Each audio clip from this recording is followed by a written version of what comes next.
1800 hours, Pakistan Standard Time. Assalamu alaikum. This is Radio Pakistan. The news read by Aisha Nayab.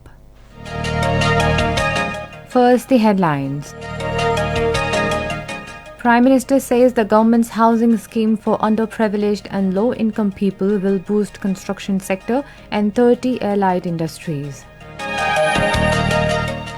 The government has banned all kinds of indoor and outdoor gatherings with immediate effect to contain the spread of COVID-19. Anti-polio campaign of varied duration begins across the country from tomorrow. Foreign Minister will lead the Pakistan delegation at the 9th Heart of Asia Istanbul Process Ministerial Conference being held in Tajikistan on Tuesday. In Indian illegally occupied Jammu and Kashmir, Indian troops in their fresh act of state terrorism martyred 2 Kashmiri youth in Shopian today. In Afghanistan, 17 people, including women and children, have been killed in an operation by government forces in Khost province. And now the news in detail. Prime Minister Imran Khan has said the government's housing scheme for underprivileged and low-income people will boost the construction sector and 30 allied industries, which will create wealth in the country to pay back its debts.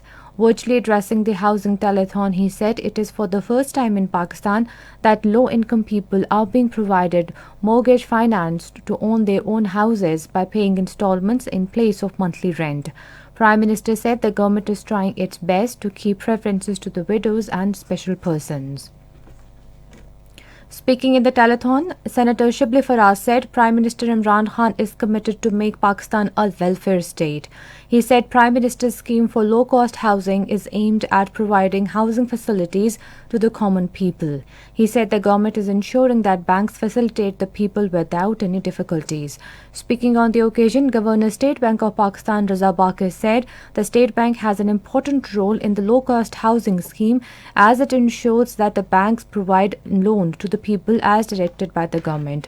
He said due to the minister's scheme, and now people can get a loan worth 1 million rupees. President National Bank of Pakistan Arif Usmani said 1500 branches of NBP are providing information to the people about the loans for construction of houses, whereas 680 branches across the country are processing the applications for loan.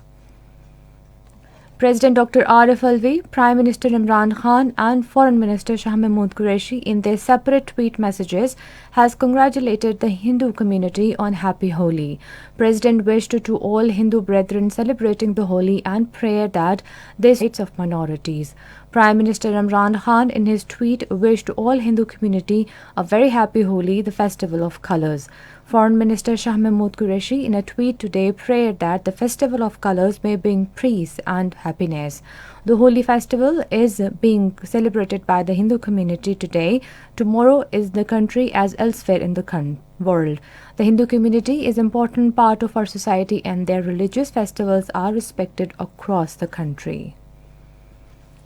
The government has banned all kinds of indoor and outdoor gatherings with immediate effect to contain the spread of COVID-19. The decision has been taken in the meeting of National Command and Operations Centre held in Islamabad with Asad Umar in the chair. These gatherings include all social, cultural, political, sports and other events. There will be a complete ban on marriage ceremonies, including indoor and outdoor, from 5th of next month. However, provinces will be at liberty to implement restrictions in early time frame as per the situation on ground. NCOC will provide updated hotspot maps to provinces for enforcement of expanded lockdowns with effect from tomorrow. Anti-polio campaign of varied duration will start across the country from tomorrow. The SOPs to protect from coronavirus will be strictly implemented during the campaign. Polio teams will also be available at bus stops, railway stations, Afghan refugees camp, and other public places to ensure vaccination of every child. Foreign Minister Shah Mahmood Qureshi will lead the Pakistan delegation to the 9th Heart of Asia Istanbul Process Ministerial Conference being held on Tuesday in Dushanbe, Tajikistan. According to the Foreign Office, the theme of the conference is Strengthening Consensus for Peace and Development. The meeting will be preceded by senior official meeting tomorrow. The foreign minister will deliver a statement highlighting Pakistan's positive contributions to the Afghan peace process and its support for Afghanistan's development and connectivity within the regional framework. On the sidelines of the conference, the foreign minister will hold consultations with key regional and international partners. During his visit to Dushanbe, the foreign minister will also have bilateral engagements with Tajik leadership. This is Radio Pakistan. Federal Minister for Religious Affairs and Interfaith Harmony Nurul Haq Qadri says ulama and religious scholars are playing pivotal role for harmony and promotion of Islamic values. Addressing a function in Peshawar today, he said Prime Minister Imran Khan has highlighted the sanctity of Holy Prophet Hazrat Muhammad Rasulullah Khatamun Nabiyyin sallallahu alaihi wa ashabihi wasallam and state of Medina at international fora. The minister said the government is in consultation with Muslim Ummah is working to devise a comprehensive plan to stop religious blasphemy acts forever. Punjab Governor Chaudhry Mohammad Sarwar has said Indian war hysteria has become a constant threat to regional peace. In a tweet, he termed Indian Prime Minister Narendra Modi a murderer of innocent people of Indian illegally occupied Jammu and Kashmir. He said people of Bangladesh are also exposing the real face of Narendra Modi in their protest. The governor urged the Muslim Ummah to raise its voice for the oppressed peoples of Indian illegally occupied Jammu and Kashmir and India. In Indian illegally occupied Jammu and Kashmir, Indian troops in their fresh act of state terrorism martyred two Kashmiri youth in Shopaiya district. The troops martyred the youth during a siege and search operation in Vangam area of the district. The operation was launched by a joint team of Indian Army, paramilitary Central Reserve Police Force and police. An Indian soldier was also killed and two others were injured in an attack in the same area. In their statements in Srinagar, APHC leaders Maulvi Bashir Ahmed, Devinder Singh Bahel, Jammu and Kashmir Employees Movement, Jammu and Kashmir People's League and Haq-e-Khud-e-Radiyat Forum denounced the killing of innocent youth. They expressed concern over the fresh arrest spree in the territory and appealed to the international human rights organizations to take notice of the Indian state terrorism. In Afghanistan, 17 people, including women and children, have been killed in an operation by government sources at Sabari district of Khost province. According to local media reports, the government forces launched the operation with air support, which caused the civilian casualties. In Indonesia, 19 people were injured in a suicide attack outside a church during a Palm Sunday Mass on Sulawesi Island.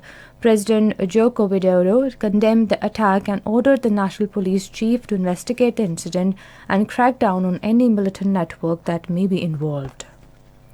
In Bangladesh, a nationwide strike was observed today to protest against the killing of 11 people in demonstrations against the visit of Indian Prime Minister Narendra Modi. Meanwhile, the violence on the third day spread across the country and several protesters were injured in clashes with police today. Hundreds of demonstrators burned furniture and tires on the road as they chanted anti-Modi slogans and called on authorities to investigate the shootings. Police fired tear gas and rubber bullets after the protesters blockaded part of the highway.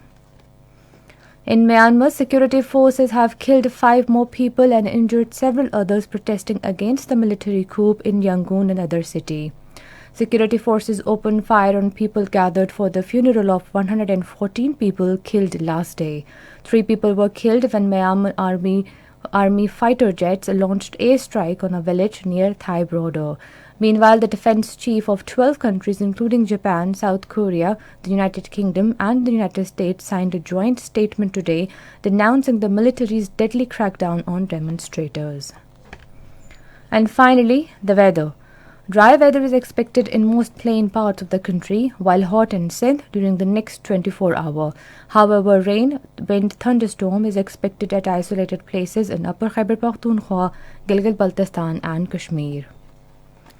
And that is the end of the news. For more news and analysis, log on to our website radio.gov.pk and also watch live video streaming of our bulletin on the link facebook.com/Radio Pakistan News Official.